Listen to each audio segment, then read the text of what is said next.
This is the Cash Value Solutions Podcast, where your hosts, Jason Pohlmeyer and Kyle Mann, shed light on little-known money truths to help you take control of your financial future and become your own banker. Subscribe, rate, and review the show, and check us out at cashvaluesolutions.com. Okay, guys, we're going to jump back in our book review here of Becoming Your Own Banker. And where are we at today, Kyle? Well, today we're going to be going over page 19 and 20. The section is creating a bank like the ones you already know about. And let's just give a quick overview here for the listeners. What is Nelson talking about in this section? So he's talking about what it would actually take to create a bank like the one you walk in. Okay, so we're not talking about creating our IBC bank in this section. No, that's coming up next. Okay, so this is a lot similar to where Nelson is describing the grocery store. We need to educate ourselves first. Why is that? Well, I mean, how are you going to start something and be successful without educating yourself first? Right. You need to know that you're capable of running the business before you start it. Or that you'd even want to run it. Good point. Like that. What's the second thing? We need capital. Mm-hmm. And a lot of it. Yeah, he says around $20 million. $20 million in capital. Next thing is, after we've done those two, so we know that we want to pursue this now, we need a bank charter. Yeah, so you got to go to the bank commissioner and try to get a charter, which he says your chances are probably 1 in 100. So they aren't handed out indiscriminately. No. And what might it require to get this bank charter? Maybe some under-the-table bribing. Yeah, like Nelson said, when he hears the word commissioner, he thinks of an iceberg. Only 10% of what's actually going on is something that you can see. So there's going to be a lot of under-the-table money changing hands to keep your place in line and hopefully someday win your charter. Yeah, and let's say you do get the charter, and the next step is getting customers in your bank. I mean, think of all the banks that have been around. So you got to find some way to entice customers to come to your bank. So maybe we need to pay a higher interest rate to get some deposits on the books. Yeah, something along those lines. Some type of marketing strategy to bring in new customers to your bank, because as Kyle said, these people have been frequenting other banks, doing business with other banks. You got to give them a reason to come to your bank. Yeah, you got to offer something different. Okay. At this point in time, we have deposits, so the bank is ready to make money. Is that right, Kyle?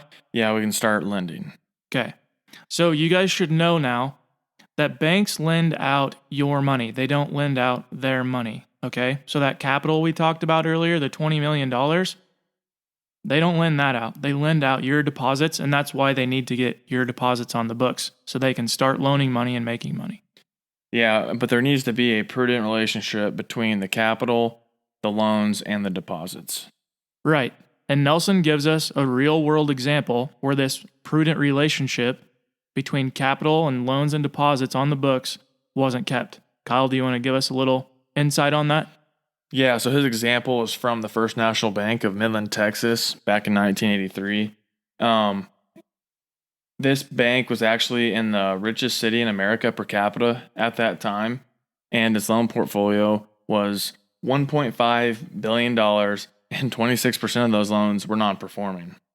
Non-performing meaning? They were not getting any money back. Okay, good. Not good for them, but good for our listeners to understand. Yep. Okay, so 26% of the loans are non-performing. What is the function? How do we support the business now? What's going to happen? Well, that initial capital is probably going to have to be used to prop up the business. Okay, so we have to use that initial capital to prop up the business. But in turn, that lowered the capital of the bank in Midland, Texas. And because of that, the prudent relationship comes out of balance. Now they only have $12 million of capital, and they have a loan portfolio still of $1.5 billion. Yeah, and this caused some concern, and the other depositors of the bank came and took out $500 million. All right, the clients that had actually deposited their money withdrew it, and that's called a bank run, right? Yep. And Okay, why is that a problem? I mean, it's a bank, they have money there, so what's the problem of people coming in and withdrawing it? Well, because our banking system is based on fractional reserve banking, and banks are required to have a certain deposit amount for loaning. Right. And as Nelson used in his example in the book, for every deposit of $1,000, the bank could lend out $10,000. But that has even been lifted now to the point where, and I'm pulling this off of the federalreserve.gov website. As announced on March 15th, 2020, the board reduced reserve requirement ratios to 0% effective March 26th, 2020. This action eliminated reserve requirements for all depository institutions. Okay, today banks have a 0% reserve requirement, but at the time it was 10%. Mm-hmm. Okay, so you can see is where when $500 million is withdrawn from the bank, that takes that prudent relationship and makes it even worse now. Yeah. So then just to close out the story, Nelson lets us know who those non-performing loans, who wasn't paying them. Who was it, Kyle? No, it was the stockholders. Right. It was the stockholders, the board of directors. And so I think Nelson's just making this point that you can be the owner of any type of bank, but your behavior and how you run that bank and how you treat it is going to determine how profitable it is, how well that it works. Yeah, we are the biggest risk in any type of investment or any type of product. Like Robert Kiyosaki says, it's not the investment that's the risk, it's the investor. Right. And even in that scenario, it's your behavior, your knowledge, how you treat the investment or how you treat the business. And what we are creating in an IBC policy is a banking business, right? Yeah. It's our own personal banking business. Yeah, and these guys were stockholders of the bank and did not pay any of their loans back. Look at the bank. That is their most profitable asset. Most profitable business that you can be in the world, Yeah. I would argue. And it's just like the grocery store business. If you take groceries out the back door, okay, we just recently talked about the grocery business. Yep. It's the same principle. You're stealing from the business.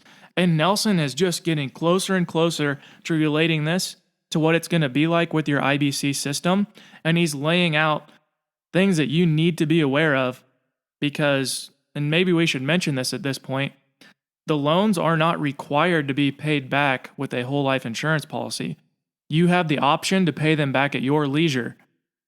Yes, you're in total control there. But also with that control comes some responsibility because if you don't pay the loans back, maybe you end up lapsing the policy because you let the interest grow.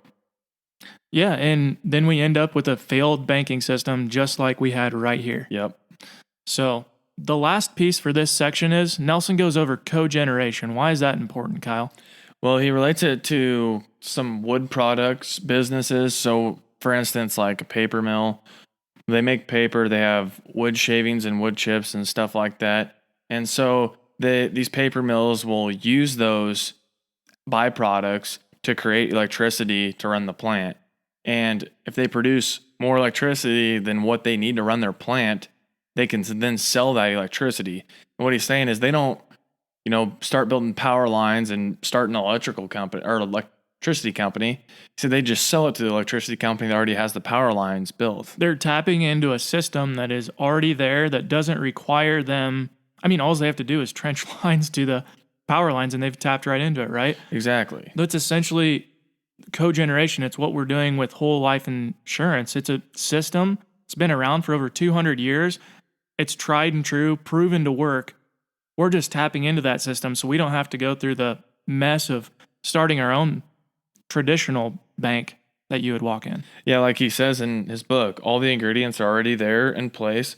All you have to do is understand what is going on in such insurance plans and tap into the system. Exactly. If you know what's really happening, you'll know what to do. Yep. Nelson Nash.